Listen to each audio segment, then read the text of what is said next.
আজকে যে বশীকরণের কাজটা নিয়ে আমি হাজির হলাম।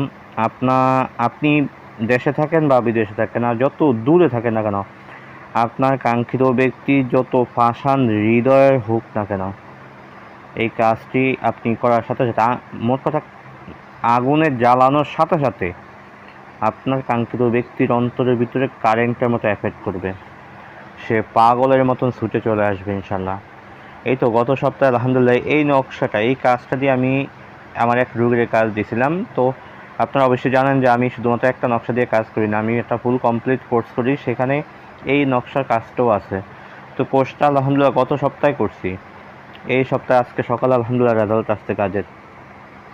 তো আপনি যদি কাজ করেন ইনশাল্লাহ আপনারা নিশ্চিত রেজাল্ট আসবে, এতে কোনো সন্দেহ নেই ইনশাল্লাহ। আমার কাজের রেজাল্ট কেমন হয় সেটা ইতিমধ্যে আপনারা জেনে গেছেন, কারণ আমার ভিডিওর বেশিরভাগ আলহামদুলিল্লাহ ভিডিওতে আমার কাজের রিভিউ দেওয়া আছে, এবং বিভিন্ন ভিডিওর কমেন্টগুলো ঘুরলে আপনারা হাজার হাজার রিভিউ আলহামদুলিল্লাহ দেখবেন, বা চাইলে আমার সাথেও যোগাযোগ করে রিভিউ দেখতে পারেন। আমার কোনো ক্ষমতা নেই, ক্ষমতা হয়েছে একমাত্র আল্লাহ তাআলার, আমি মাত্র উসিলা স্বরূপ। কাজ করবেন, করার মতো করবেন, ফলাফল ইনশাল্লাহ নিশ্চিত, এটা আমি আপনাকে গ্যারান্টি দিলাম। তো আজকে যে কাজটি নিয়ে হারিয়ে হলাম, এটা খুবই একটা ঝাঁঝালো একটা কাজ, খুবই পাওয়ারফুল একটা বশীকরণ। ইনশাল্লাহ আজিজ যদি আপনি কাজটি করার মতো করতে পারেন, নিশ্চিত ফলাফল, কোনো সন্দেহ নেই। তো যারা এখনও ভিডিওতে লাইক দেন না, অবশ্যই ভিডিওতে একটা লাইক দিয়ে রাখেন। যারা বন্ধুদের মাঝখানে শেয়ার করেন নাই, অবশ্যই শেয়ার করে পৌঁছে দেন, এবং চ্যানেলটি সাবস্ক্রাইব করে বেল বাটন অন করে রাখুন, যাতে পরবর্তী ভিডিও আপনার নোটিফিকেশনে চলে যায়। আসলে এবার মূল আলোচনাতে আমি যাই। আপনাকে এই কাজটি করার জন্য আপনাকে বেশি জিনিসের প্রয়োজন হবে না, শুধুমাত্র আপনাকে কিছু জোগাড় করতে হবে। তার আগে বলবো, সর্বপ্রথম আপনাকে মেশকো জাফরান কুমকুম গোলাপ জল অরিজিনাল কালি আপনি জোগাড় করেন। আর আপনাকে জোগাড় করতে হবে হরিণের ঝিল্লি,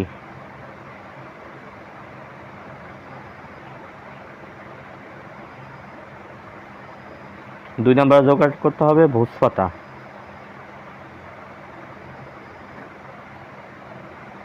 এই 3টা জিনিস আপনাকে সংগ্রহ করতে হবে।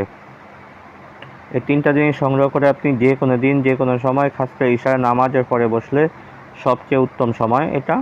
তা আপনি ইশার নামাজের পরে বসে ফাঁকসাফরত অবস্থায় ক্যাবলা দিকে ফিরে সর্বপ্রথম 101 বার আপনি দুরুদ ইব্রাহিম পাঠ করেন।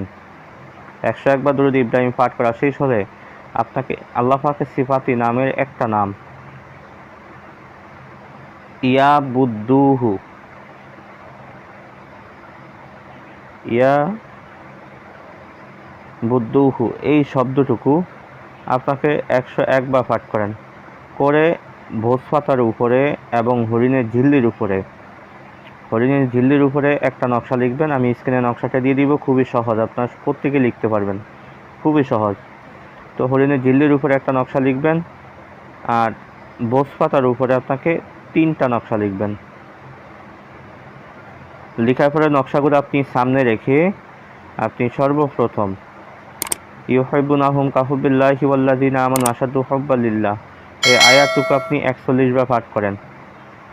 তারপরে ওয়াজা মিন আকসাল মাদিনাতি রাজুলুন ইয়াসা ক্বালা ইয়া কওমি ইত্তাবিউল মুরসালিন, এই আয়াতটুকু আপনি 21 বার পাঠ করেন। ইয়াকা না'বুদু ওয়া ইয়াকা নাস্তাঈন, এই আয়াতটুকু, শুধুমাত্র এতটুকু, ইয়াকা না'বুদু ওয়া ইয়াকা নাস্তাঈন, এতটুকু শব্দ আপনাকে 41 বার পাঠ করেন। সূরাতুল ইখলাস কুল হুয়াল্লাহ সূরা, খুবই পাওয়ারফুল একটি কাজ এটা। সূরা ইখলাস কুল হুয়াল্লাহ সূরা আপনাকে 21 বার পাঠ করেন। পড়ার পরে আপনি তাবিজটার উপরে ফু দিবেন, দিয়া বলবেন যে আল্লাহ আমি অমুকের কন্যা অমুকের মহাব্বতে অমুকের ছেলে অমুককে, অথবা আল্লাহ আমি অমুকের ছেলে অমুকের মহাব্বতে অমুকের কন্যা অমুককে এখন থেকে শুরু করে 24 ঘন্টার ভিতরে আমার কাছে হাজির করো। দোহাই আল্লাহ, দোহাই আল্লাহ রসুল, দোহাই মা ফাতেমা, দোহাই আব্দুল কাদের জিলানী, দোহাই দাউদ বিন সুলাইমান, দোহাই পবিত্র কোরআনের দোহাই, দোহাই সূরাতুল ফাতিহা, দোহাই দোহাই সূরাতুল ইখলাসের দোহাই, দোহাই দাউদ বিন সুলাইমান, তোমরা অতি সত্বর অতি দ্রুত আমি অমুকের ছেলে অমুকের মহাব্বতে অমুকের কন্যা অমুককে, অথবা আমি অমুকের কন্যা অমুকের মহাব্বতে অমুকের ছেলে অমুককে অতি দ্রুত হাজির করো। এই কথা বলে আপনি নকশাগুলোর উপরে একটা ফু দেন, আর হাতের তালুতে একটা ফু দিয়ে আপনি হাতের মুখটাকে বন্ধ করে আকাশের দিকে আপনি ছায়া থাকেন, আকাশের দিকে চান। সে বলেন, হে আকাশের মালিক, তুমি সাক্ষী থাকো, এই কাজটা আমি অমুকের ছেলে অমুকের মহাব্বতে অমুকের কন্যা অমুককে হাজির করার জন্য তোমার পবিত্র কোরআনুল কারীমের আমল করেছি, তুমি এই আমলের বরকতে আমার কাজটাকে হাসিল করে দাও। এই কথা বলে আপনি আকাশের দিকে হাতটা এইভাবে ছেড়ে দিবেন। আকাশের দিকে হাতটা এইভাবে আপনি ছেড়ে দেন। ছেড়ে দিয়ে আপনি সবার শেষে 101 আবার দুরূদ ইব্রাহিম পাঠ করে নকশাটার উপর ফু দেন। ফু দিয়ে এবার কাজ হচ্ছে হরিণের ঝিল্লিতে আপনি যেই নকশাটা লিখলেন, আচ্ছা নকশাওয়ালা কী করবেন সেটা আমি আপনাকে বলে দিচ্ছি। সর্বপ্রথম বলছি, নকশা হলো এটা। ইনশাল্লাহ ওই ব্যক্তি তার প্রেমে এশকে দেওয়ানা হয়ে তার নিকট ধরা দেবে। ধরা না দিয়ে সে এক মুহূর্ত শান্তি পাবে না। এটা পরীক্ষিত একটা কাজ।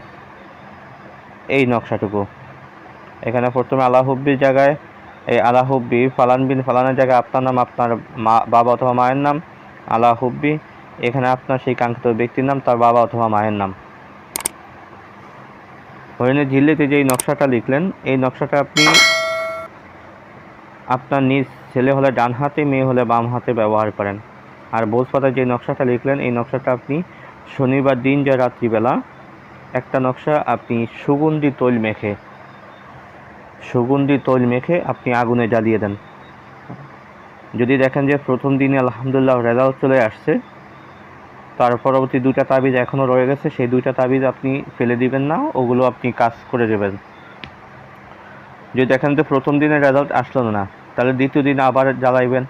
মোট কথা আপনাকে প্রথম দিন রেজাল্ট আসলেও আপনি জ্বালাবেন, দ্বিতীয় দিন না আসলেও আপনি 3টা তাবিজ 3 দিন, শনি রবি সোম 3 দিন 3টা তাবিজ আপনাকে আগুনে জ্বালাইতে হবে। ঠিক একই টাইমে, একই সময়, একই নির্দিষ্ট একটা টাইমে।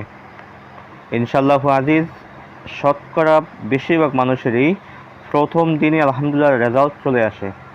কিছু সংখ্যক দেখা যায় দ্বিতীয় দিন যায় বা তৃতীয় দিনও লাগতে পারে, সেটা একমাত্র আল্লাহ পাকের উপর ভরসা। তবে ইনশাআল্লাহ ফলাফল 100% নিশ্চিত। তো বন্ধু, আজকে আলোচনাটা এই পর্যন্তই থাকবে। দেখা হবে পরবর্তী কোনো ভিডিওতে। সেই পর্যন্ত আমার সাথেই থাকেন। ওমা তাওফিক ইল্লা বিল্লাহ। আসসালামু আলাইকুম রহমতুল্লাহি ওয়া বারাকাতুহু।